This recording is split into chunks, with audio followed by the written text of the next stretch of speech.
சைவத்தின் மேல்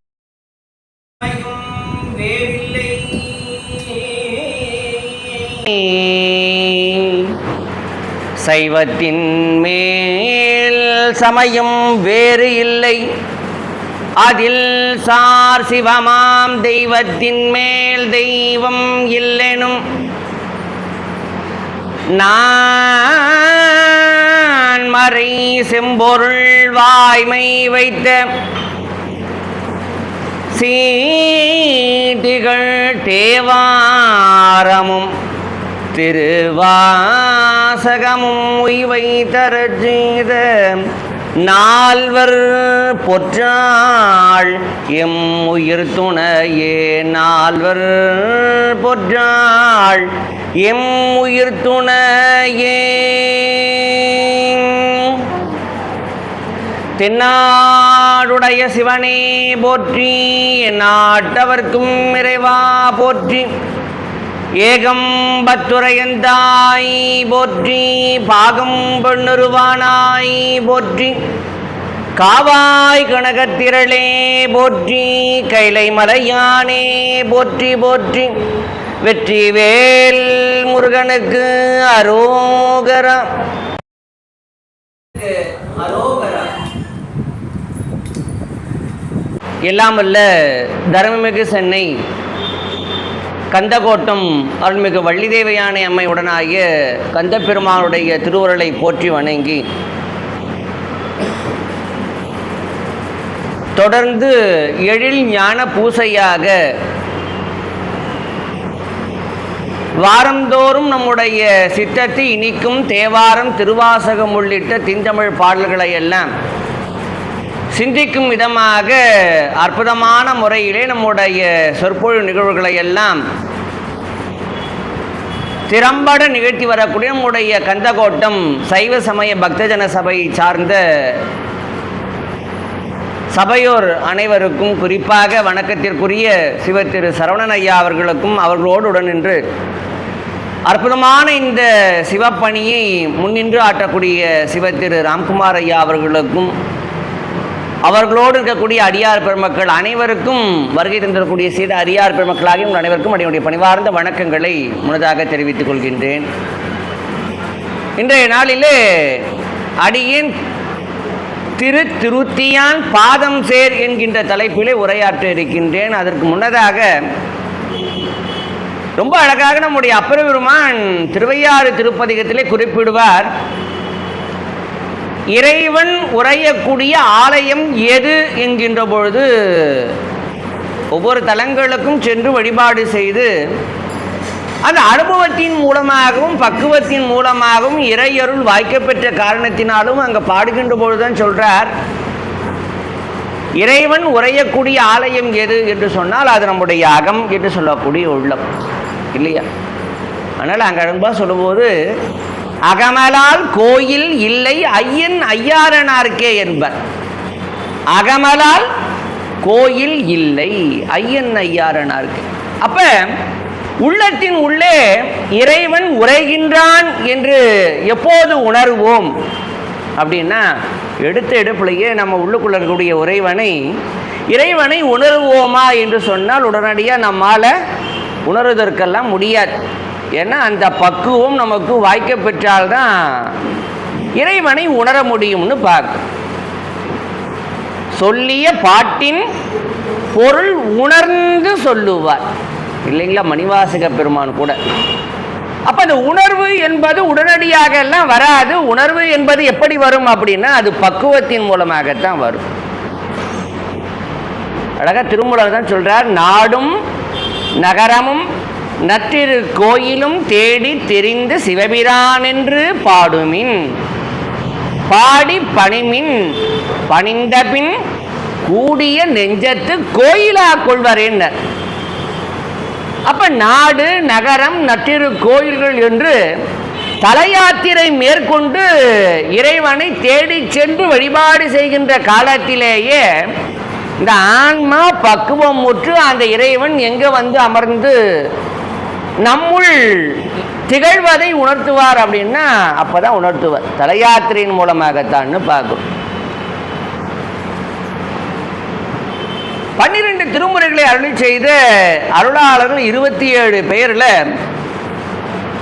நாடாளக்கூடிய மன்னனாக, அதிலும் குறிப்பாக நம்முடைய தொண்டை நாட்டை ஆண்ட மன்னனாக யாரை காண்கின்றோம் என்று சொன்னால் பல்லவர்களை காண்கின்றோம். துவக்கத்தில் முடிவுடைய மன்னர்கள் சேரர், சோழர், பாண்டியர் என்று சொல்லக்கூடிய மூவேந்தர்கள் இல்லாது இந்த தொண்டை நாட்டை ஆண்ட சிறப்பிற்குரியவர்கள் யாருன்னா பல்லவர்கள் என்று பார்க்கின்றோம். சுந்தரமுசாமி கூட காஞ்சிபுரத்தை பாடும்பொழுது பாரூர் பல்லவன் ஊர் என்று காஞ்சிபுரத்தை பாடுவர். காஞ்சிபுரத்துக்கு என்ன பேர்? பல்லவன் ஊர்னு பேர்.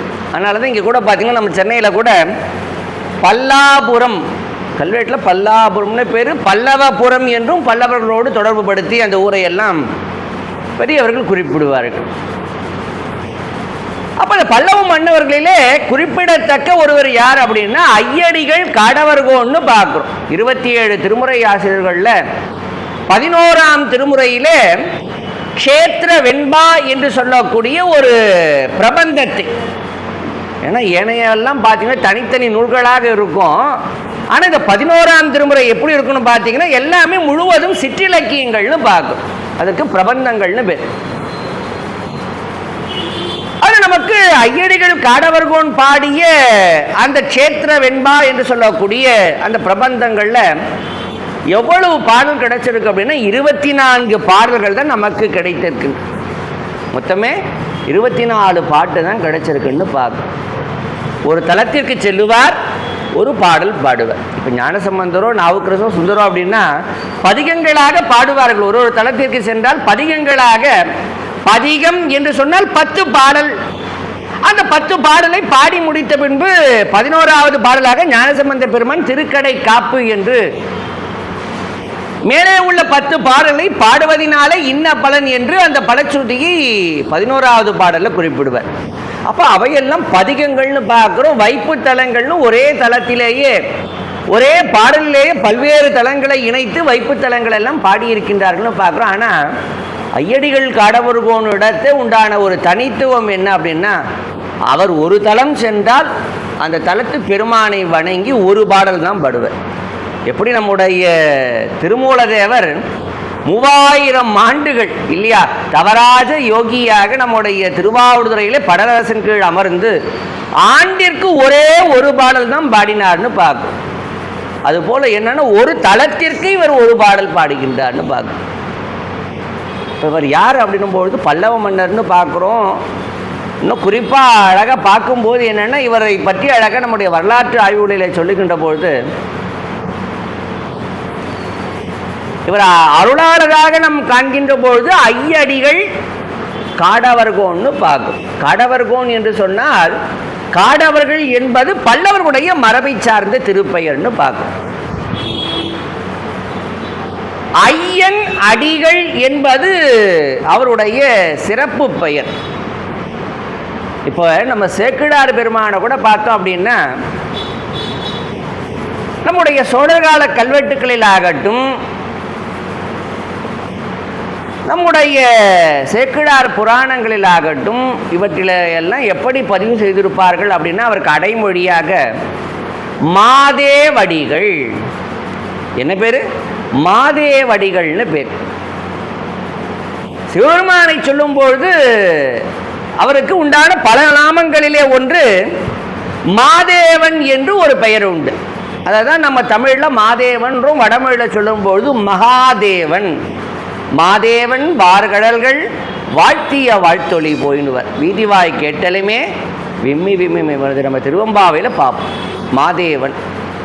அந்த மாதேவனுடைய அடிகளாக திகழக்கூடிய காரணத்தினாலே சேக்கிழார் பெருமானுடைய பெயரை சொல்லுகின்ற பொழுது அழகா சேக்கிழான் மாதேவடிகள் ராமதேவனான உத்தம சோழ பல்லவ அரையன் என்று அவருடைய பெயர். சோழர்களில் பார்க்கும்போது செம்பியன் மாதேவியாருக்கும் மாதேவடிகள்னு பேர்.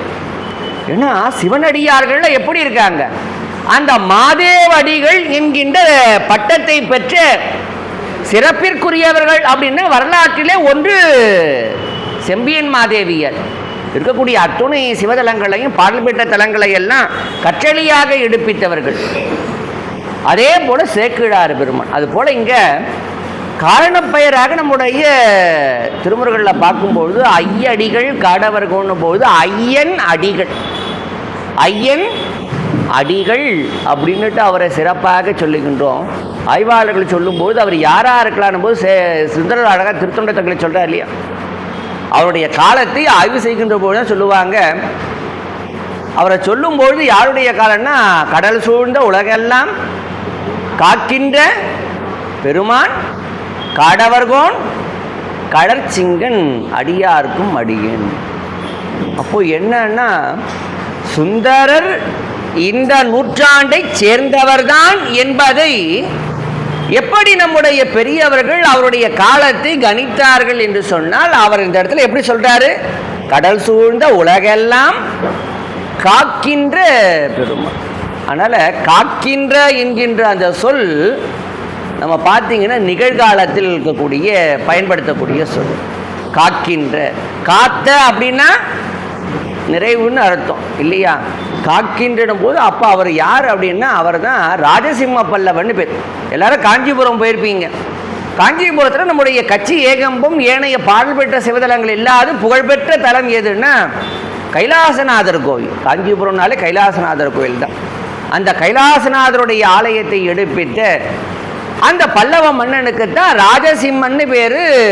அவரைத்தான் நம்முடைய சுந்தரமூர்த்தி சுவாமிகள் காடவர்கோன் கடற்சிங்கர் என்று பதிவு செய்ததாக நம்முடைய பெரியவர்கள் ஆய்வின் மூலமாக தெரிவிக்கின்றார். அவருடைய தந்தையார் தான் யார் அப்படின்னா பரமேஸ்வரன் பேர். ராஜசிம்ம பல்லவனுடைய தந்தையார் பேர் பரமேஸ்வரன், பரமேஸ்வரவர்மன் பேர். சிறந்த சிவபக்தியாளராக திகழ்ந்தவர். காஞ்சிபுரத்தில் மேற்க பார்த்தீங்கன்னா கூரம்னு ஒரு ஊர் உண்டு. நம்முடைய வைணவ மரபுல கூட பார்த்தீங்கன்னா ஒரு உண்டு, ஒரு ஆச்சாரியர் உண்டு, கூரத்தாழ்வார்னு பேர் இல்லைங்களா. அந்த கூரத்தில் பார்த்தீங்கன்னா பரமேஸ்வரன் என்று சொல்லக்கூடிய இந்த மன்னன் தான் என்ன பண்ணுறாருன்னா சிவபெருமானுக்கு அழியாத கற்றளி முதல்ல கருங்கல்ல என்ன பண்ணிட்டார், அந்த கருங்கல்லை எடுத்து கற்களை கொண்டு அடுக்கி கட்டக்கூடிய அந்த கற்றளி அவர் தான் அந்த கூரத்தில் எடுப்பிக்கின்றார்னு பார்க்குறோம். அவருக்கு பெரிய அளவில் வீரமும் விவேகமும் எல்லாம் உடையவர். சிறந்ததொரு ஆட்சியை வழங்கியவருக்கு என்னன்னா சிவபெருமான் இடத்தே கொண்ட அந்த பேர் அன்பின் காரணமாக. எப்படி பின்னாடி பார்க்குறோம், கண்டராதித்தரை பார்க்குறோம். சோழ மன்னர்களில் கண்டராதித்தர் அவர் சோழகுல சக்கரவர்த்தியாக திகழ்ந்தாலும் அவருடைய நாட்டம் எல்லாம் சிவபக்தியின் நிலையை தான் மிகுதியாக இருந்ததுன்னு பார்க்குறோம். அதுபோல் என்னன்னா இங்கே ஐயன் அடிகள் என்று சொல்லக்கூடிய நம்முடைய ஐயடிகள் காடவர்கோனும் முதலாம் பரமேஸ்வரனும் சிவபக்தியினுடைய அந்த ஊற்று பெருக்கினாலேயும் நிலையாமையை முழுமையாக உணர்ந்தார். நிலையாமை அப்படின்னா என்ன? ஏன்னா போர்க்களத்தில் போய் போர் புரியும் போது எத்தனை உயிர்களை அங்கே வதைக்கின்ற பொழுதும் ஒவ்வொருடைய வாழ்வையும் ஒரு காட்சிகளையும் பார்க்கும்பொழுது இதற்காக இவை எல்லாம் எதை கொண்டு செல்ல போகின்றோம் இல்லையா. அப்போ பார்க்கும்போது நிலையற்றவையெல்லாம் போய் ஒரு போர் தொடுப்பதும் வாழ்வதும் இதெல்லாம் ஒரு வாழ்வா? பிறவாத நெறியை தரக்கூடிய பெருமானை தொழுவதே பெரும்பேறு அல்லவான்னு என்ன பண்ணுறார் அப்படின்னா அரச வாழ்வை துறக்கின்றார்.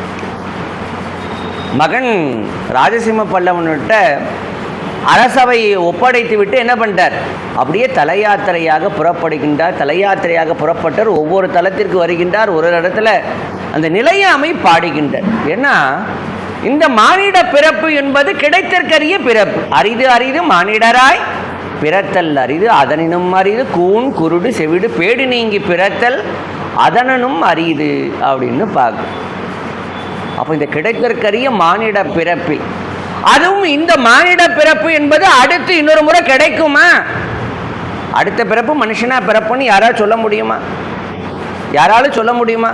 யாராலையும் சொல்ல முடியாது. சரி, நான் போன பிறப்பில் மனிதனாகத்தான் பிறந்தேன் என்று யாராலும் சொல்ல முடியுமா? நிச்சயமா சொல்ல முடியாது இல்லைங்களா. ஆகையினாலே இந்த கிடைத்தற்கரிய பிறப்பு இந்த மானிட பிறப்பு. அதனால தான் அப்பர் பெருமான் வாய்த்தது நம் தமக்கு இது ஓர் பிறவி, நம் தமக்கு இது ஓர் பிறவி. அதனால இப்படின்ற நேரத்துக்கு என்ன ஆகுது, நம்முடைய வாழ்நாள் குறைஞ்சிக்கிட்டே இருக்கு.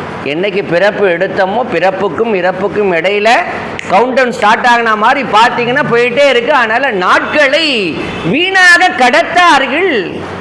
வீணாக கடத்தி என்ன பண்ணாதீங்க, இறைவனுடைய அருளை பெறாது ஒழிந்து முக்தி பேருக்குண்டான வழியை தேடாது உலகிலேயே மூழ்கி திளைக்காதீர்கள். என்ன பண்ணிட்டார், அதுவும் வயதாகட்டும்.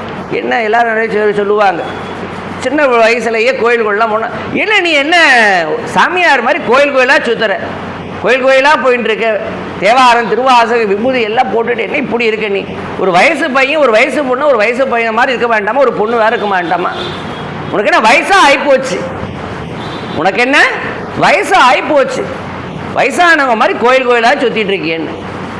ஆனால் இந்த கோயில்களுக்கெல்லாம் எப்பொழுது தேடி செல்ல வேண்டும், இந்த கோயில்களை எல்லாம் எப்போது வணங்க வேண்டும் என்று ஐயடிகள் காடவர்கோன் தான் பாடுறார். முழுவதுமே அந்த 24 பாடல்கள்லையுமே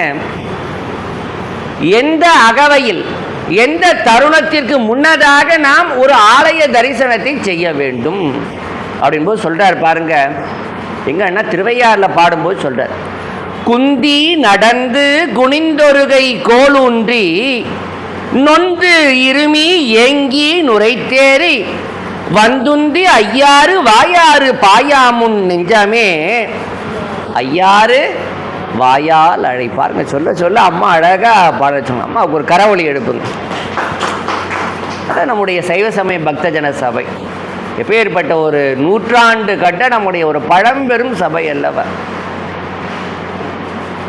அதனால என்னன்னா அகவை மூப்பு, ஒரு வயசாகி போய் அதுவும் கூன் விழுந்து ஒரு கோலை ஊன்றி இல்லையா, அந்த இருமல் இருமலோடு சேர்ந்து ஐயாறு சொல்லக்கூடிய உள்ளுக்குள்ள அந்த சளி கபம் எல்லாம் அடைத்து அந்த நொந்து இருமி விழுவதற்கு முன்னாடி நீ என்ன பண்ண, ஐயாற்றும் பெருமான் உரையும் திருத்தலத்தை ஐயாற்றை வாயால் அழை. வாயால் ஐயாறுன்னாது சொல்லு. என்னுடைய தாத்தா, என்னுடைய தந்தையார் யாருன்னா தர்மபுர ஆதீன புலவர் திருமுறை களஞ்சியம் MK பிரபாகரமூர்த்தி ஐயாருடைய தந்தையார் என்னுடைய தாத்தா. ஐயாரன் அடித்தள செல்வர் சிவத்திரு முத்தையா கிருஷ்ணன் சுவாமி அவர் சொல்லக்கூடிய பெரியவர்கள் வாழ்நாள் முழுக்க முழுக்க அவர் வாயை திறந்தாலே சொல்லக்கூடிய நாமம் என்ன அப்படின்னா ஐயாரா ஐயாரா ஐயாரா. வாழ்நாள் முழுவதும் வாயை திறந்தாலே எப்போ திறந்தாலும் ஐயாரா ஐயாரா ஐயாரா. இந்த நாமத்தை தவிர வேறொரு நாமத்தை அறியாதவர். அப்போ எதுக்கு சொல்ல வந்தேன் என்று சொன்னால், அந்த ஐயாருடைய நாமத்தை வாயால் அழைக்க வேண்டும் வயது 30 முன்னதாக. இன்னும் அழகா சொல்லும் போது நம்முடைய மயிலாப்பூர்ல சொல்றார், குயிலொத்திருள் குஞ்சி கொக்கொத்திருமல் பயில புகா முன்னம். எப்படி இந்த தலைமுடி இருக்கு இல்லைங்களா, இந்த தலைமுடி எப்படி இருக்கும் போது கோயிலுக்கு போகணுமா அப்படின்னா, குயிலுக்கு இருக்கு பார்த்தீங்கன்னா, குயிலுடைய நிறம், குயில் என்ன நிறத்தில் இருக்கும், கரிய நிறத்தில் இருக்கும்னு பார்க்கும். அதனால சொல்றார் ஐயடிகள் காடவர்கோன், இந்த தலைமுடி குயிலை போல இருக்கும் போது செல்ல வேண்டுமா. குயிலொத்திருள் குஞ்சி கொக்கொத்து இருமல். கொக்கோட நிறம் வெண்மை நிறம்னு பார்க்குறோம். அங்கெல்லாம் நம்ம எல்லாரும் என்ன சொல்லுவாங்க, வயசானவங்க தான் கோயில் குளம்லாம் போகணும், உனக்கு எதுக்கு கோயில். ஆனால் அவர் என்ன சொல்கிறாரு பாருங்க, அந்த தலைமூடி கருகரு என்று அந்த குயிலை ஒத்த நிறத்தோடு இருக்கும் போதே ஆலயங்களுக்கு தேடி செல்ல வேண்டுமா. அதிலும் குறிப்பாக நம்முடைய புண்ணியம் காரன் சொல்லக்கூடிய திருமயிலை கபாலீச்சரத்தை சென்று வணங்க வேண்டும். அதனால் சொல்கிறார், குயிலொத்திருள் குஞ்சி கொக்கொத்து இருமல் பயில புகா முன்னம். வயசாகி போச்சுன்னா உடல் தளரும். உடல் தளர்வதோடு மட்டும் அல்லாது என்னன்னா, இந்த சளி உள்ளுக்குள்ளே என்ன வந்துடும், சளி வந்துடும், இருமல் வந்துடும், சுவாசத்துக்கு உண்டான பிரச்சனைகள் வந்துடும், தொடர்ச்சியாக பிணி எல்லாமே அந்த மூப்பு என்கின்ற ஒன்று வருகின்ற போது எல்லாம் கூட என்ன வந்துடும், ஆட்டோமேட்டிக்காக சேர்ந்து வந்துடும், கூப்பிடாமலே எல்லாம் சேர்ந்து வந்துடும் பார்க்கறதுனால பயில புகா முன்னம் நெஞ்சே மயிலை திரு புன்னையம் காணல் சிந்தையாகில் சிந்தியா யாகில் இருப்பின்னை அங்கம் திளைத்து. அப்போ அழகா பார்க்கும்போது ஒரு தலங்களில் பாடிய நம்முடைய ஐயடிகள் காடவர்கோன் நேரம் எங்க வருகின்றார் அப்படின்னா நம்முடைய பூந்தன் பொன்னி எந்நாளும் பொய்யாது அளிக்கும் புனல் நாடு என்று தெய்வ சேக்கிழார் பெருமான் போற்றக்கூடிய நம்முடைய புனல் நாடாகிய சோழ நாட்டிற்கு வருகின்றார். எங்க வர? சோழ நாட்டில். ஏன்னா காவிரி 1000 முகங்களோடு பிரிந்து கடல் அரசனோடு சேரக்கூடிய இடம் எது அப்படின்னா சோழ நாடுன்னு பார்க்கும். காவிரியானவள் குடகுமலையில பிறந்தாலும்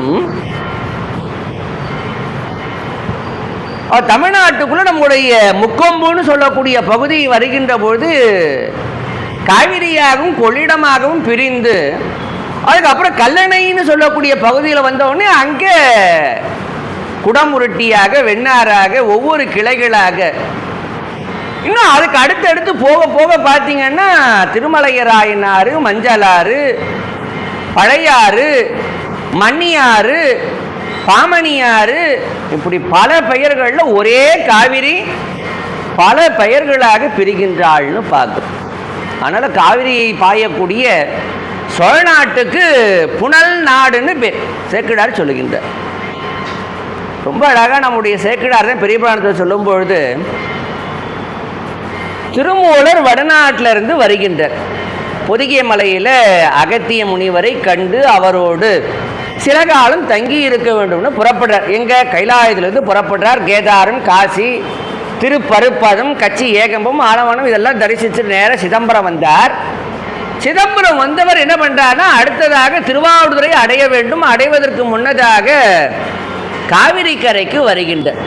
சிதம்பரத்துக்கு அடுத்து கொள்ளிடம், அந்த கொள்ளிடம் காவிரிக்கு வருகின்றார். வரும்போது என்னன்னா அங்கே அழகாக அதை சொல்லும்போது சொல்கிறாரு, காவிரி ஆற்றி அவர் கடந்து காவிரி நீராடக்கூடிய காட்சியை சொல்லும்போது என்ன சொல்கிறார் அப்படின்னா, இந்த காவிரியானவள் கோபித்து கொண்டாளாம். காவிரியானவள் கடலை பார்த்து கோபித்து கொண்டாளாம். என்ன இந்த கடல் தானே அன்று ஒரு நாள் ஆழகால விஷம் திருப்பார் கடலை தேவர்களும் அசுரர்களும் கூடி கடைந்த காலத்தில் இந்த கடல் தானே ஆழகால விஷத்தை வெளிப்படுத்தியது. அந்த ஆழகால விஷத்தை தானே எம்முடைய ஈசன்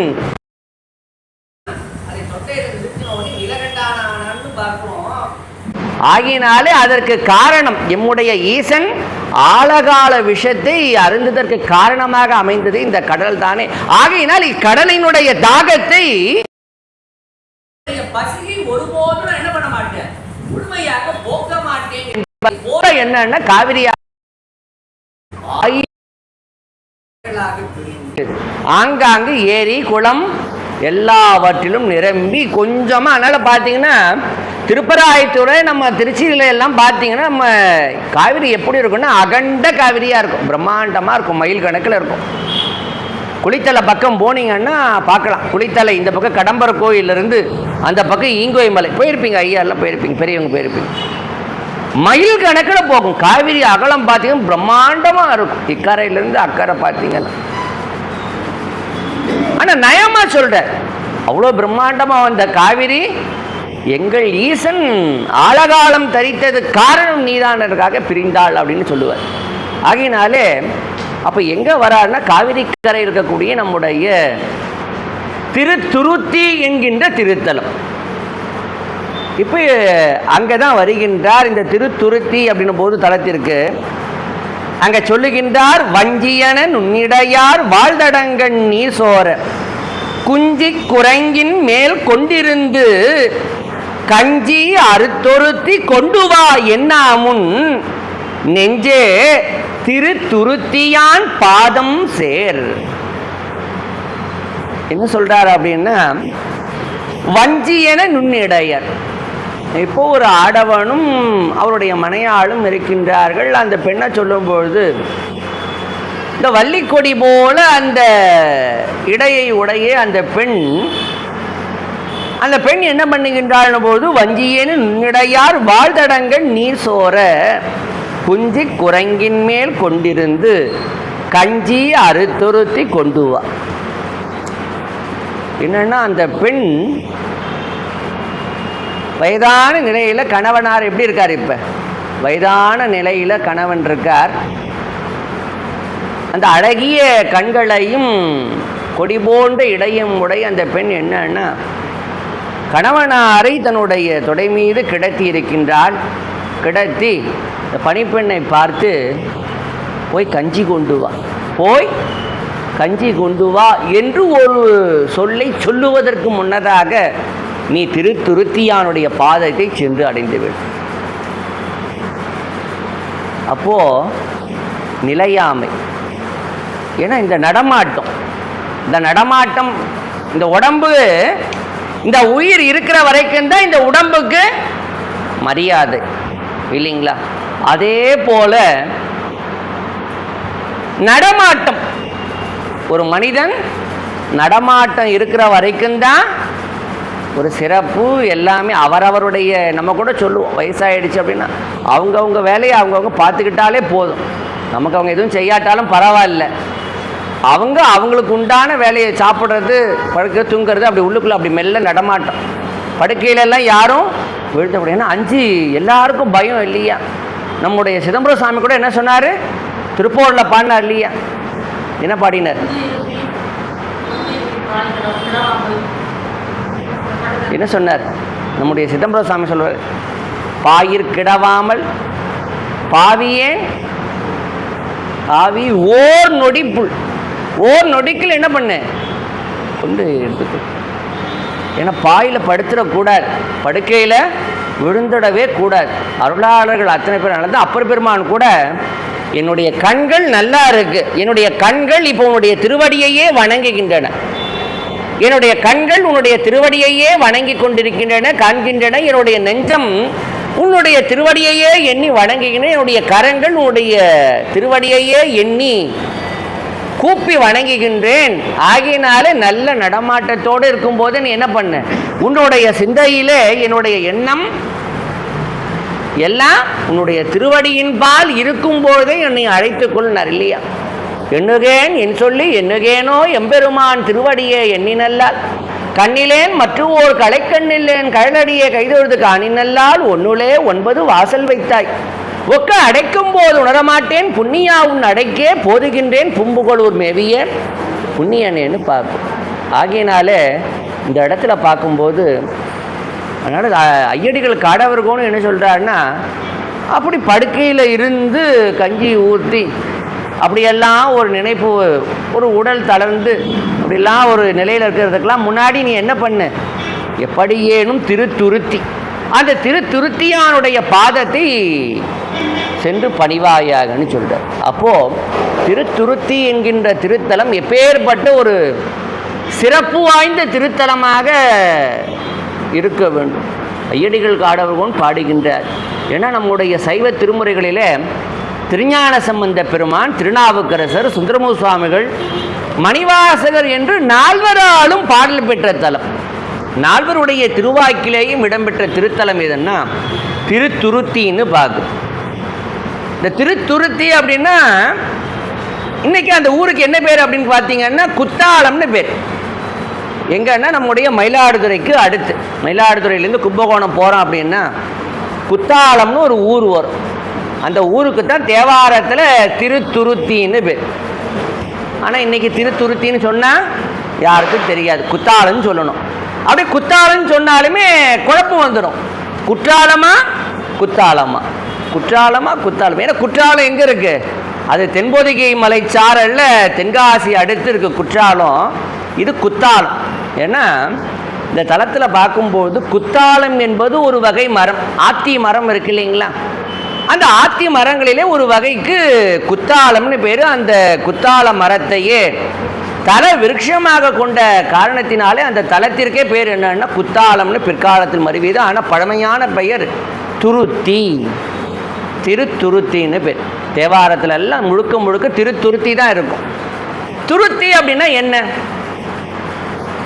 துருத்தி துருத்தி அம்மா சொன்ன மாதிரி பார்த்தீங்கன்னா துருத்தின்றதுக்கு 2 விதமான பொருள் உண்டு. சங்க காலத்தில் பார்த்தீங்கன்னா நம்முடைய இரும்பு உலை, இரும்பு பார்த்தீங்கன்னா என்ன பண்ணுவாங்கன்னா அந்த இரும்பை காய்ச்சி இல்லைங்களா, இந்த பற்றைன்னு சொல்லுவாங்க, கொல்லப்பற்றைன்னு சொல்லுவாங்க. அந்த இடத்துல பார்த்தீங்கன்னா அந்த நெருப்பை மூட்டுவார்கள். நெருப்பை மூட்டி அந்த இரும்பை உருக்கிறதுக்கு அந்த சம்மட்டி கொண்டு அடிக்கிறதுக்கு இதெல்லாம் பார்த்தீங்கன்னா அந்த நெருப்பு அப்போ என்ன பண்ணுவாங்கன்னா அதை நல்லா அப்படி ஜுவாலையோடு அப்படி எரியறதுக்கு பக்கத்தில் இந்த காற்று பை இருக்கும்.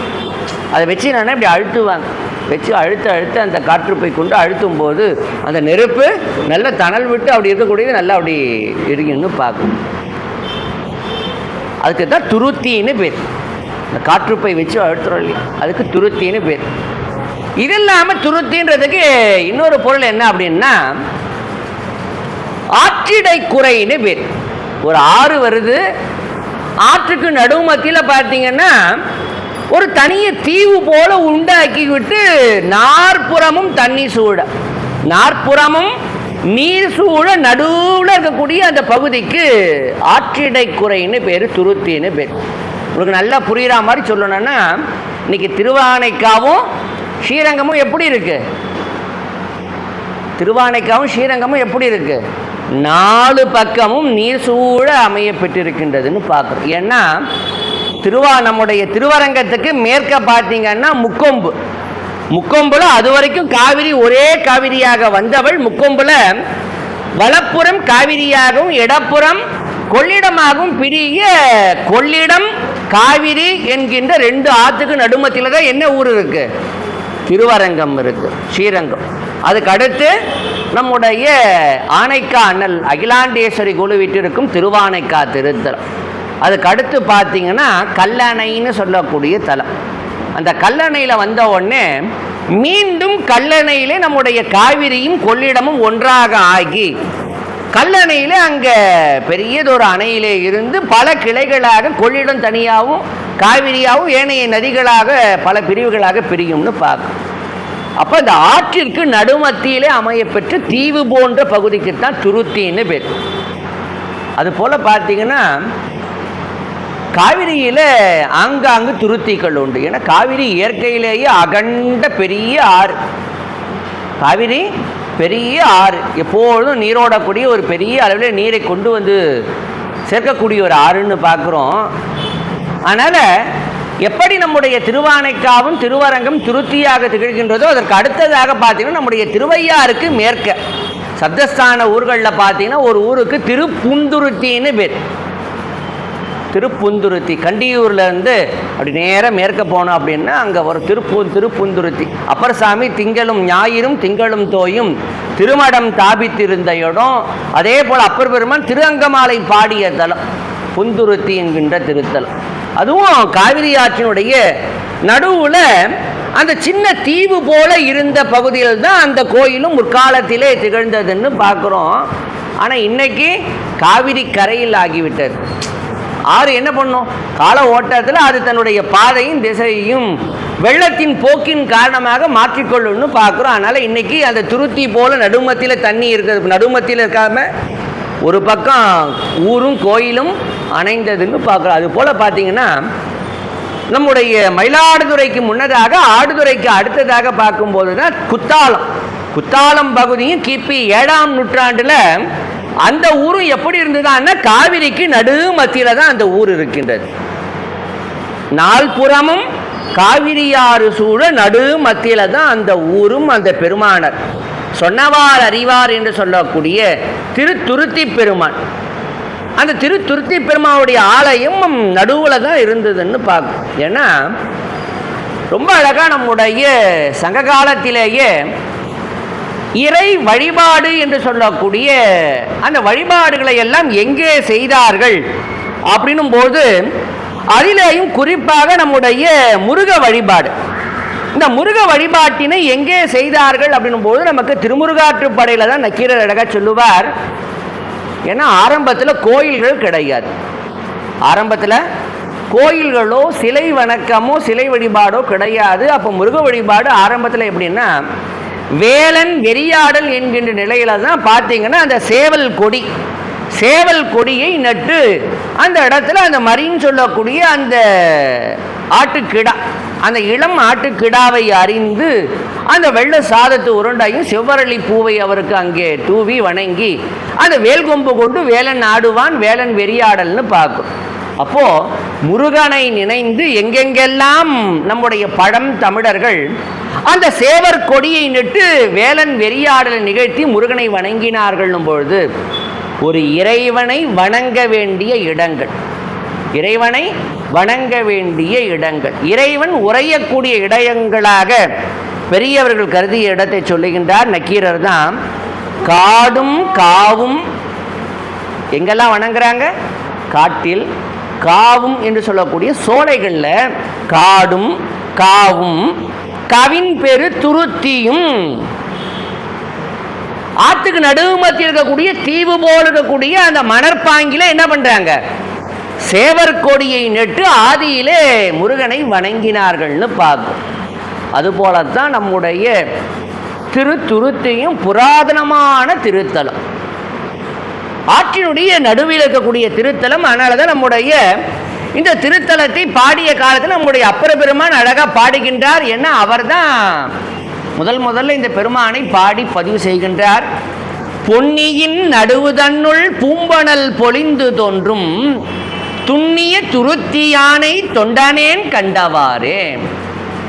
பொன்னியின் நடுவுதன்னுள், பொன்னின்னா காவிரி ஆற்றுக்கு பொன்னின்னு பேர் இல்லைங்களா? அப்போ ஆற்றின் நடுவில் தான் யாருடைய கோயில் இருக்கு? சொன்னவாறு அறிவார்.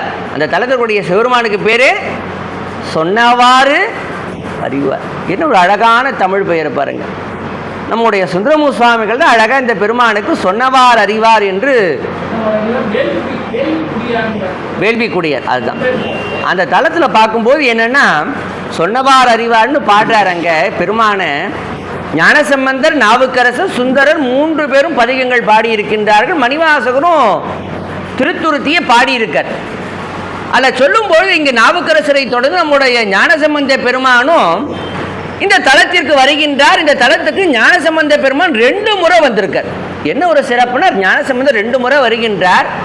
வந்து துருத்தி பெருமானை வணங்கிய அந்த செய்தியை சொல்லும்போது சேக்கிழார் சொல்லுகின்றார், பொன்னிமானதி கரையினில் மீண்டு போந்து அணைந்து சொன்னவாறு அறிவார்தமை துருத்தியில் தொழுதார். அப்போ நம்முடைய பெரிய புராணத்திலேயும் அந்த பெருமானை சேக்கிழார் எப்படி சொல்லுகின்றார்னா, சொன்னவாறு அறிவார், சொன்னவாறு அறிவார். ஞானசம்பந்தர் வருகின்றார், பதிகம் பாடுகின்றார் அழகா அந்த காவிரி. ஏன்னா காவிரியாறு தானே இங்கே பிரதானம். அதனால சொல்கிறார் பாருங்க, வரைதலை பசும்பனோடு அருங்கலன்கள் உந்தி வந்து திரைத்தலை சுமந்து கொண்டெறிந்து இலங்கு காவிரி கரைத்தலை துருத்தி புக்கிருப்பதே கருத்தனாய் உரைத்தலை பொழிந்துனக்கு உணர்த்துமாறு வல்லமே.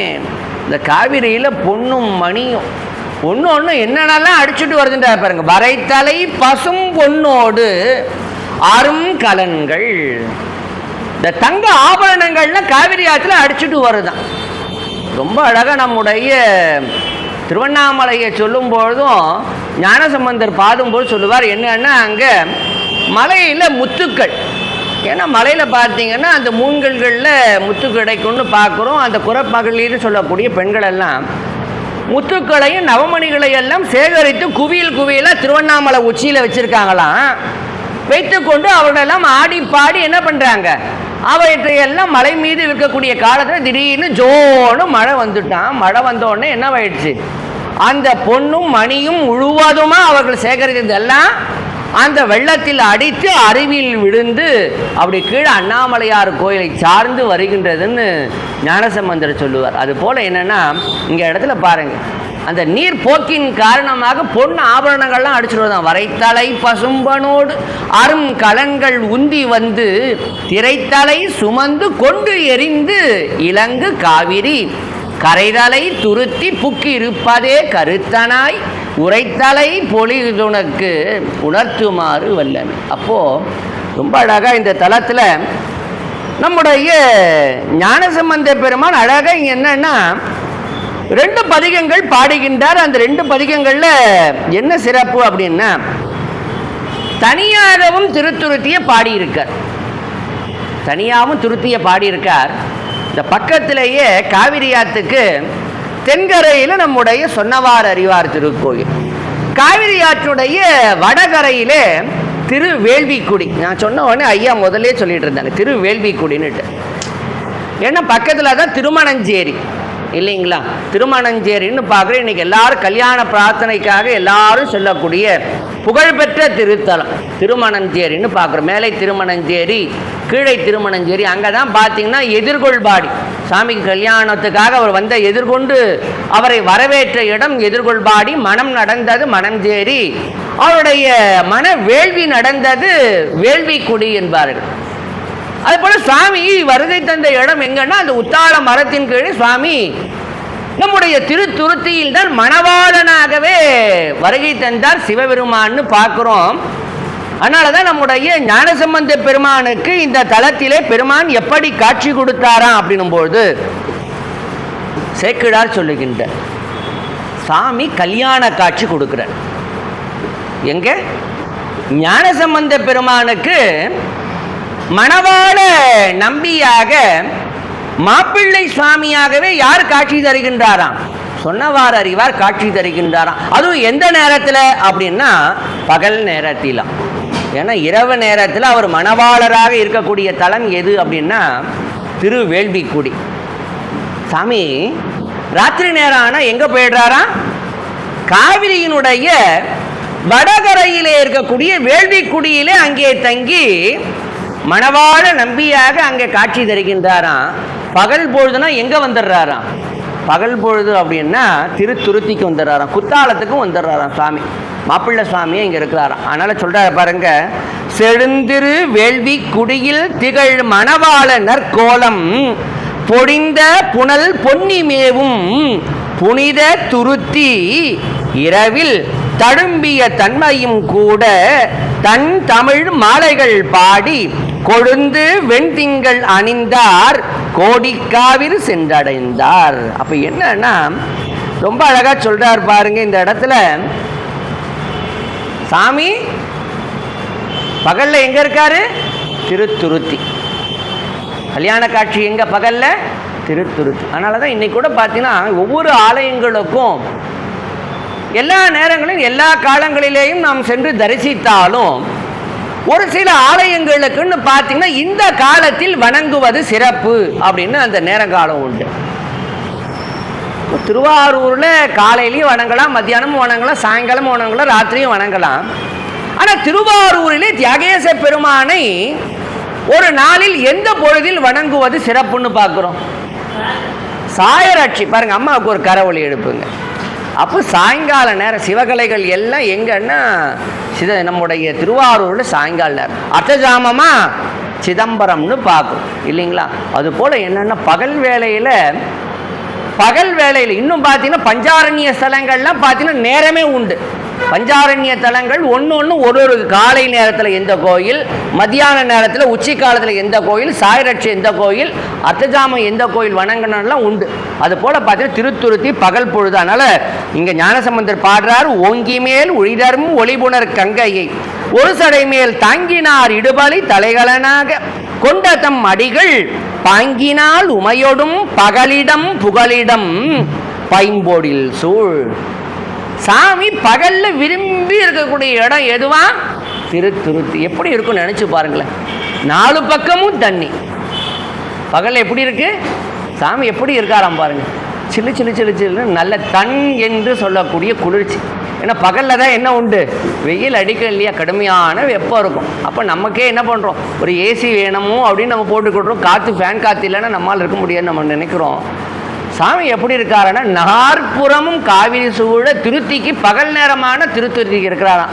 ஞானசமுத்திரம் சொல்றாரு பாருங்க, பாங்கினால் உமையொடும் பகலிடம் புகலிடம் பகலிடம் புகலிடம் பைம்போழில் சூழ் வீங்கினீர் துருத்தியார். சாமிக்கு பேரு வீங்கினீர் துருத்தியார். எப்படி சுந்தரமூசாமி சொன்னவார் அறிவார்னு ஒரு திருப்பெயர் வழங்கினாரோ, ஞானசம்பந்தர் அளித்த பேர் என்னன்னா விங்குநீர் துருத்தியார். அதனால தான் பின்னாடி வந்த ராஜேந்திர சோழன் கூட நம்முடைய திருத்துருத்தி பெருமானுக்கு அழகான கற்றளிகளை எல்லாம் இடுப்பித்த காலத்தில் கல்வெட்டுக்கள் அவருக்கு என்ன பேர் அப்படின்னா விங்கு நீர் துருத்தியார் சொன்னவார் அறிவார் கோயில். விங்கு நீர் துருத்தியார் சொன்னவார் அறிவார் கோயில். எந்த அளவுக்கு சோழ மன்னர்கள் தேவாரத்தில், அதிலேயும் குறிப்பாக ஞானசம்பந்த பெருமானுடைய தேவாரம், நாவுக்கரசர், சுந்தரமூர்த்தி சுவாமிகள் மூவர் தேவாரத்திலே எந்த அளவிற்கு அவர்கள் ஆழங்கால் நின்றிருந்தார்கள் என்று சொன்னால், அவர்கள் கிட்டத்தட்ட என காலம் பாருங்க, ஞானசம்பந்தர் நாவுக்கரசர் காலத்துக்கு பின்னாடி எப்போ வர்றார் ராஜேந்திர சோழன் எல்லாம் கிட்டத்தட்ட 400-500 வருஷம் கழிச்சு வர்றார். ஆனாலும் அவர் என்ன பெயரை இந்த கல்வெட்டுக்கள் எல்லாம் பதிவு பண்றாருன்னா, ஞானசம்பந்தர் என்ன வாக்கிலே அந்த பெருமானை அழைத்தாரோ, சுந்தரமூர்த்தி சுவாமிகள் என்ன திருப்பெயரை கொண்டு அழைத்தாரோ அந்த பெயரைத்தான் கல்வெட்டுக்குள்ள கூட பொறித்தார்கள். ஆனால் இன்னைக்கு திருத்துருத்தியில் இருக்கக்கூடிய பெருமானை சொன்னவார் அறிவார்ன்றதை காட்டிலும் உக்தவேதேஸ்வரன் சொல்லக்கூடிய அந்த வடமொழி பெயரில் சொன்னாதான் இன்னைக்கு அங்கே இருக்கக்கூடியவர்களுக்கே தெரியும். இந்த ஆலயங்களில் பழமையான அந்த தமிழ் பெயர்கள் எல்லாம் இன்னைக்கு வழக்கொழிந்து போயின. யாராவது தலபுராணம் சொன்னாலோ இல்லை தலபுராண கல்வெட்டுகளிலேயோ யாராவது சொல்லும் போதுதான் அந்த தேவார பெயர்களை எல்லாம் நம்ம அறிந்து கொள்ள முடிகின்றது. பெரும்பாலும் என்னவா மாறி போச்சு, எல்லாமே வடமொழி பெயர்களாக, இறைவனுடைய பெயர்கள் எல்லாம் வடமொழி பெயராக மருவியதுன்னு பார்க்கணும். இந்த தலத்திற்குரிய அம்பாளுக்கும் என்ன பேர் அப்படின்னா அரும்பன வனமுலையாள்னு பேர். அரும்பன வனமுலையாள்னு ஞானசம்பந்தர் தான் பாடுறாரு. அழகா சொல்றாரு பாருங்க, கம்பன வரிசிலை பெருந்தகை காமனை கவினழித்த சுரும்போடு தேன்மல்கு தூமலர் கொன்றயம் சுடர் சடையார் அரும்பன வனமுலை அறிவையோடு ஒரு பகல். இந்த திருத்துருத்தியில பகல் வேளையை சாமி யாரோடு இருக்காரா அப்படின்னா அரும்பன வனமுலை அறிவையோடு ஒரு பகல் அமர்ந்த பிரான் விரும்பிட துருத்தியார் இரவிடம் உறைவார் வேள்வி குடிய. ராத்திரி நேரமாயினா என்ன பண்றார், அம்பாளை அழைச்சிட்டு நேரம் வேள்வி குடிக்கு போயிடுறார்.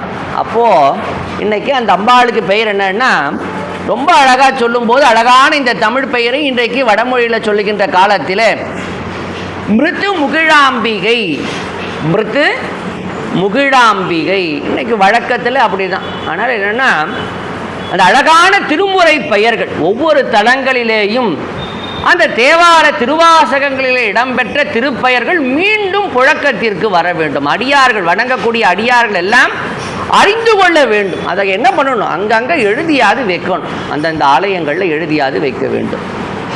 அழகான நம்முடைய திருக்கோயில், நம்முடைய திருக்கைலாய பரம்பரை தருமபுர ஆதீனத்திற்கு சொந்தமான திருக்கோயில். அழகாக நம்முடைய நானிலம் போட்டும் நட்சத்திர குருமணிகள் அவர்கள் அழகாக சொன்னவார் அறிவார் அரும்பன வனமுலையால் என்கின்ற திருப்பெயர் அழகாக அங்கே பெயர் பலகை பொதித்து அழகாக வடமொழியிலும் தென்தமிழிலுமாக 2 பெயர்களையும் பதித்து அந்த தலத்துடைய பெருமைகளை எல்லாம் அங்கே அழகாக பதிவு செய்து ஆவணப்படுத்தி இருக்கின்றார்கள். அது உற்சவங்கள்லாம் அழகா.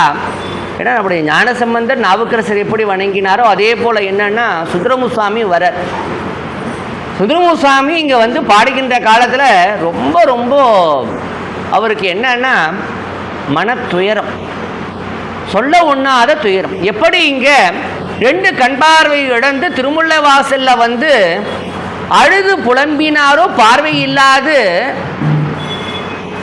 அது போல என்னன்னா இங்கேயும் திருத்துருத்தி வருகின்றார். திருத்துருத்தி வருவதற்கு முன்னாடி எங்க காஞ்சிபுரத்தில் இப்போ இடக்கண் பெற்று விட்டார். இடக்கண் பெற்ற சுந்தரமூர்த்தி சுவாமி இப்போ ஒரு கண் பார்வையோடு நேராக எங்க வரார், இப்போ திருவாவடுதுறைக்கு வருகின்றார். திருவாவடுதுறைக்கு வந்த நம்முடைய சுந்தரமூர்த்தி சுவாமி அங்கே என்னன்னா நம்முடைய மாசிலாமணீச பெருமானை பார்த்து அங்கே தான் மனம் விட்டு அங்கேயும் அழுகின்றார். பெருமான்கிட்ட சொல்கிறார், அப்பா தளர்ந்து போயிருக்கேன், நான் தளர்ந்து போயிருக்கேன், நீ பயப்படாதன்னு ஒரு வார்த்தை சொல்ல மாட்டீங்க, நான் இருக்கேன். ஏன்னா ஒரு நோயாளிக்கு எவ்வளவுதான் மருந்து மாத்திரைகள்லேருந்து எல்லாம் கொடுத்து எல்லா கவனிப்பும் பண்ணினாலும் அந்த மருந்து மாத்திரைகள் மருத்துவருடைய வழிகாட்டுதல் எல்லாத்தையும் தாண்டி ஒருவருக்கு எது அந்த நோயில இருந்து விடுபடுவதற்கு பெருந்துணையான் இருக்கும் அப்படின்னா அந்த தைரியம் ஊட்டக்கூடிய ஒரு வார்த்தை தான். என்ன வார்த்தை? தைரியம். அதெல்லாம் ஒன்றும் இல்லை, சரியாக போயிடும், எல்லாம் சரியாக போயிடும், எல்லாம் நல்லா நல்லா நல்லா சாமி எவ்வளோ எல்லாம் சரியா நல்லா இருப்பேன், எல்லாம் நல்லா ஆகிடும் நல்லா ஆகிடும் அப்படின்னு சொல்லும்போது தான் அந்த வார்த்தை தான் ஒருத்தருக்கு என்ன கொடுக்கும்?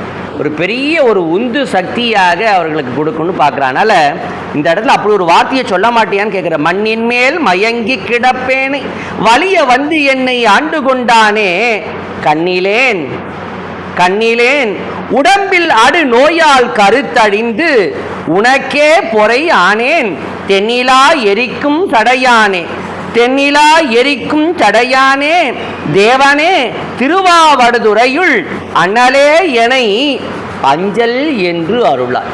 அண்ணலே எனை அஞ்சேல் என்று அருளாய். பயப்படாதன்னு எனக்கு ஒரு வார்த்தை சொல்லுப்பா. உடம்புல ஒரு பக்கம் ஒரு கண் பார்வை இல்லை, உடம்புல என்ன இருக்குது? இப்போ அடுப்பிணின்னு சொல்லக்கூடிய பிணி, உடற்பிணி. எப்பேற்பட்டவர்களுக்கும் உடற்பிணின்னு சொல்லக்கூடிய ஒன்று வந்து விட்டால் என்னவாகும்? உடல் தளர்ந்தால் மொத்தமாக போச்சு, அவ்வளோதான். ஆனால் இப்போ உடல் தளர்ந்து அவர் உடல் பிணியினால் வருந்திருக்கக்கூடிய காலத்தில் வந்து கேட்கின்றார். சாமி என்ன பண்ணுறார் அப்படின்னா, நீ திருத்துருத்தி செல்ற, திருத்துருத்தி செல்னு சொன்ன உடனே இப்போ நேராக திருத்துருத்திக்கு வருகின்றார். யார்? நம்முடைய சுந்தரமூர்த்தி சுவாமிகள் வருகின்றார். வந்தவர் நேராக என்ன பண்ணுறார்? நம்முடைய திருத்துருத்தி பெருமானை பதிகம் கொண்டு பாடுகின்றார். திருப்பதிகம் கொடுபரவி பணிந்து அருளால் போய் விருப்பினோடும் திருத்துருத்தி இதனை மேவி விமலர் கடல் அறுத்தினால் புக்கிரைஞ்சு அடியேன் மேல் உற்ற பிணி வருத்தம் எனை ஒழித்து அருள வேண்டும் என வணங்குவார். திருத்துருத்தி பெருமானுடைய பாதம் போய் சேருன்னு சொன்னார். யாரு? ஐயடிகள் காடவர்க்கும். ஏன் அப்படின்னா, பின்னாடி வரக்கூடிய சுந்தரமுசாமி உடம்புல பிணி, தீரா பிணி, ரொம்ப உடல் தளர்ந்த நிலையிலே என்ன பண்றாருங்க, திருத்துருத்திக்கு வந்து பெருமானிடத்தே கண்கலங்கி நின்று அழுது அவரிடத்தே வேண்டுகின்றார். அடியேன் மேல் உற்ற பிணி வருத்தம் எனை ஒழித்து அருள வேண்டும் என வணங்குவார்.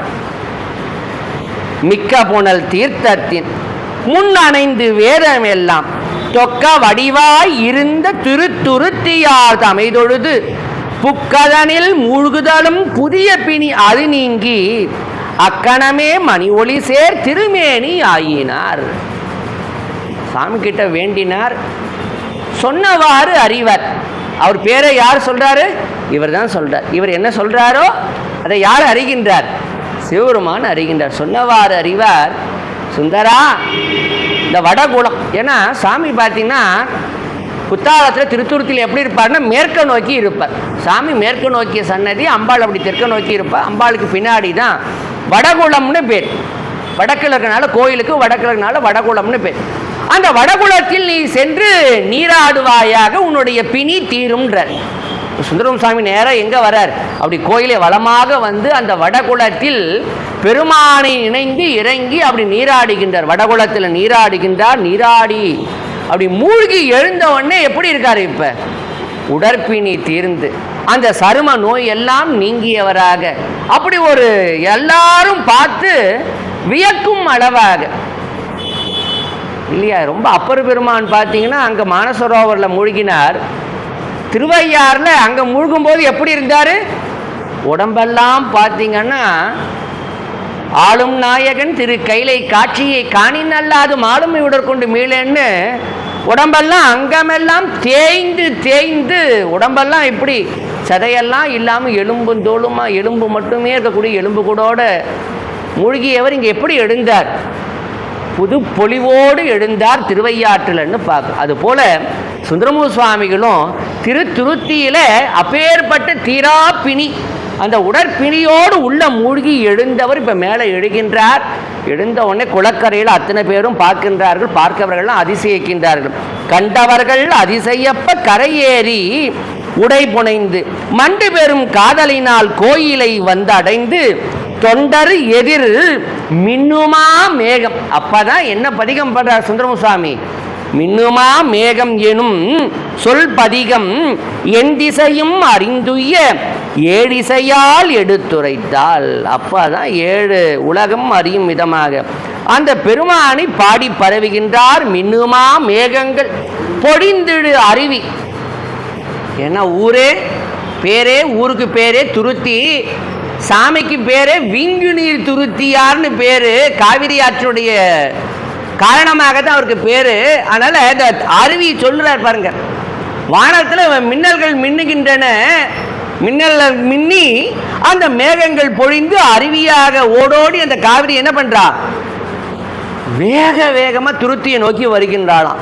மின்னுமா மேகங்கள் பொழிந்திடுது அருவி, வெடிபட கரையோடும் திரை கொணர்ந்து எற்றும் அன்னமாம் காவிரி அகன்கரை உறைவார். அன்னமாம் காவிரி அகன்கரை உறைவார்.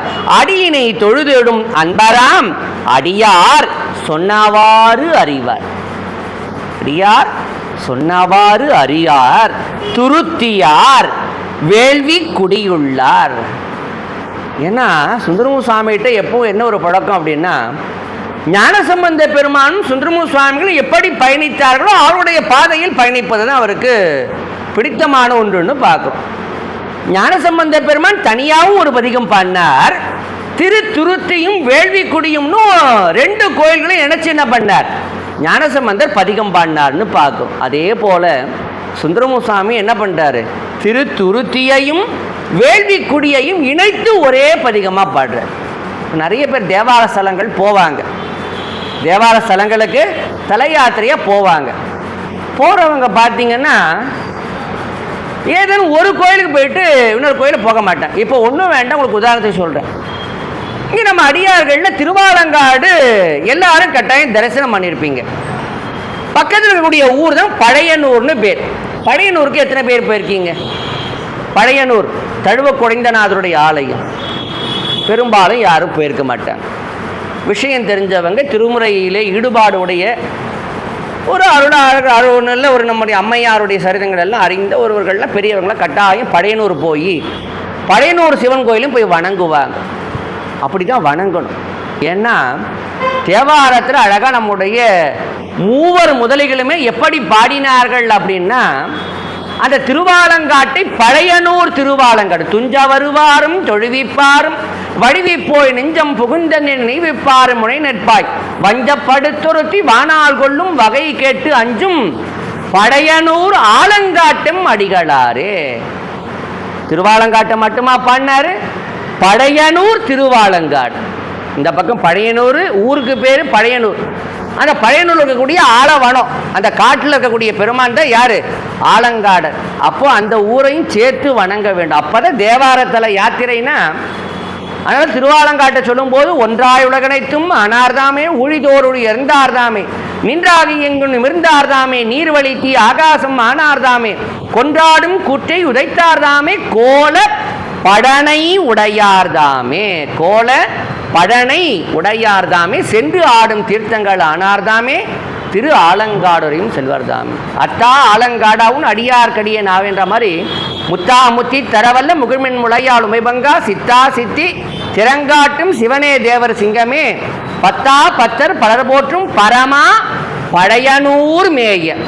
பழையனூர் மேய அத்தா ஆலங்காடாவும் அடியார்கடியே நாவேன். எல்லாரும் தேவாரம் படிக்கிறோம், எல்லாரும் தேவாரம் படிக்கிறோம். ஆனால் எங்கே மட்டும் போகிறோம்? எங்கே மட்டும்தான் போகிறோம்? எங்கே மட்டும்தான் வணங்குறோம்? திருவாலங்காடு மட்டும்தான் போகிறோம், வணங்குறோம். ஆனால் மூவர் வாக்கிலேயும் இடம்பெற்ற பழையனூரை தேடி செல்லுகின்றோமா? செல்லுவது கிடையாது. அப்போ என்னன்னா, ஒரு தல யாத்திரை, ஒரு தல தரிசனம், திருத்தல தரிசனம்னா அதில் நம்முடைய பெரியவர்கள் எப்படி காட்டினார்களோ, பெரியவர்கள் எப்படி பாடினார்களோ, பெரியவர்கள் எப்படி பதிவு செய்தார்களோ அப்படி வணங்குவது தான் முழுமையாக இருக்கும். அதனால் என்னன்னா, அடுத்து நம்ம திருவாலங்காடு போனால் நம்ம என்ன பண்ணுவோம்? கட்டாயம் பழையனூர் தழுவ குழைந்தீஸ்வரர். இன்னைக்கு திருவாலங்காட்டில் பார்த்தீங்கன்னா ஆருத்ராக்கு நடராஜாக்கு விடிய விடிய அபிஷேகம் நடக்கும். விடிய காலத்தில் பார்த்து 5 மணிக்கு கோபுர தரிசனம். நேராக நடராஜா வெள்ளை சாத்தி நேராக அப்படி புறப்பாடாகி திருக்கண் சாத்தி விநாயகர் அங்கே கோயிலுக்கு வந்துட்டு திரும்ப உள்ளே வருவார்.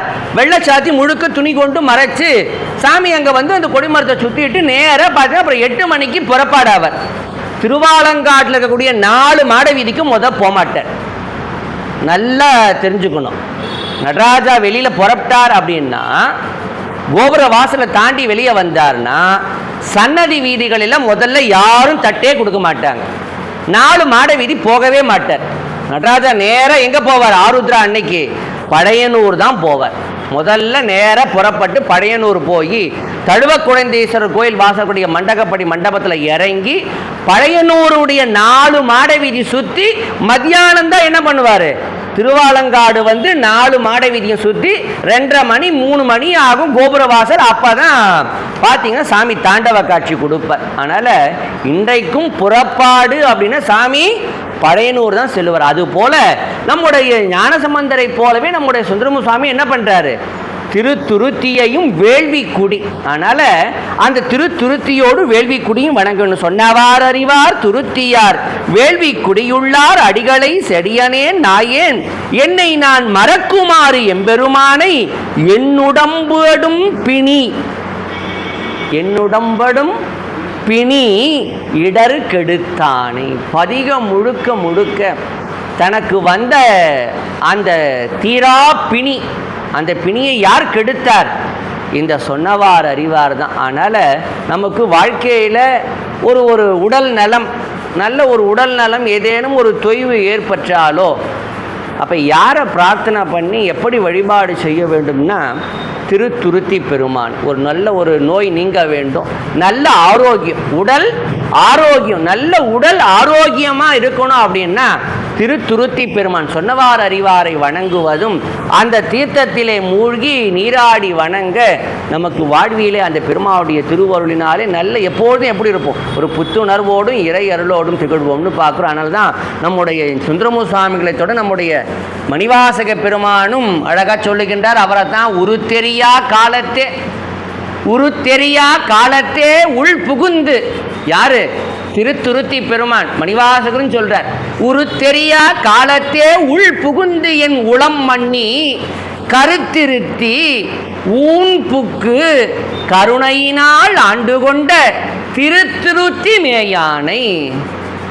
அப்போ எந்த அளவிற்கு மணிவாசக பெருமானும் அந்த திருத்தியானை நினைத்திருப்பார் பாருங்க. நினைத்து சொல்றார். உருத்தெரியா காலம் எப்ப? அம்மாவோட வயிற்றில் அந்த குழந்தைய உருவாகுவதற்கு முன்னாடி இருக்கக்கூடிய அந்த ஸ்டேஜில் சொல்ல உருத்தெரியா காலத்தே அப்பவே உள்ள புகுந்துட்டார். அங்கே சொன்னார் இல்லையா, கருவாய் கிடந்து உன் கடலே நினையும் கருத்துடையன்னார். யாரு? அப்பர் பெருமான். நீங்க சொல்ல உருத்தெரியா காலத்தே உள் புகுந்து என் உளம் மண்ணி கருத்திருத்தி, கருத்தில் நிறைஞ்சிருக்க இல்லையா, கருத்திருத்தி ஊன் புக்கு கருணையினால் ஆண்டு கொண்ட திருத்துருத்தி மேயானை தித்திக்கும் சிவபதத்தை அறுத்தீனால் நாயடியேன் அணிகொள் தில்லை கண்டேனே என்று அழகாக நம்முடைய திருத்துருத்தி பெருமானை மணிவாசக பெருமானும் பாடியிருக்கின்றார்னு பார்க்குறோம். ஆகினால தான் நம்முடைய திருத்துருத்தியான் பாதம் சேர் யாரு? ஐயடிகள் காடவர்கோன்னு சொன்னார். அதனால் என்னன்னா அந்த வயோதிகமும் பிணியும் மூப்பும் எல்லாம் வந்து உடலெல்லாம் தளர்ந்து போவதற்கு முன்னாடி, அதெல்லாம் வந்து உடல் தளர்ந்து போவதற்கு முன்னாடி வாழ்விலே நீ என்ன பண்ணு? திருத்துருத்தியானுடைய பாதம் சேர். திருத்துருத்தியான நேராக அவனுடைய சன்னிதானம் சென்று அவனை வணங்கு. அவனுடைய அருளினாலே நல்ல உடல் நலமும் நல்ல மனநலமும் வாழ்க்கைக்கு வேண்டிய அத்துணை நலன்களையும் பெற்று நிறைவாக அவனுடைய திருவடியிலே அந்த பிறவா நெறியையும் அந்த பெருமானுடைய திருவடியே நல்கும் என்று அழகாக நம்மை எல்லாம் நெறிப்படுத்தினார் நம்முடைய ஐயடிகள் காடவர்கோன் என்று சொல்லி, வாய்ப்பு வருகின்ற போது இந்த தலங்களை எல்லாம் அடியார் பெருமக்கள் நீங்களும் சென்று வணங்கி அவருடைய அருளை பெறுங்கள் என்று சொல்லி, இதுகாரும் பேசுவதற்கு துணை நின்ற எல்லாம் அல்ல கந்தகோட்டும் கந்த பெருமாவுடைய பரிபூர்ண திருவருள் உங்கள் அனைவருக்கும் கிடைக்கப்பெற வேண்டும் என்று பிரார்த்தித்து அடியவன் இந்த அளவிலே நிறைவு செய்கின்றேன். திருச்சிற்றம்பலம்.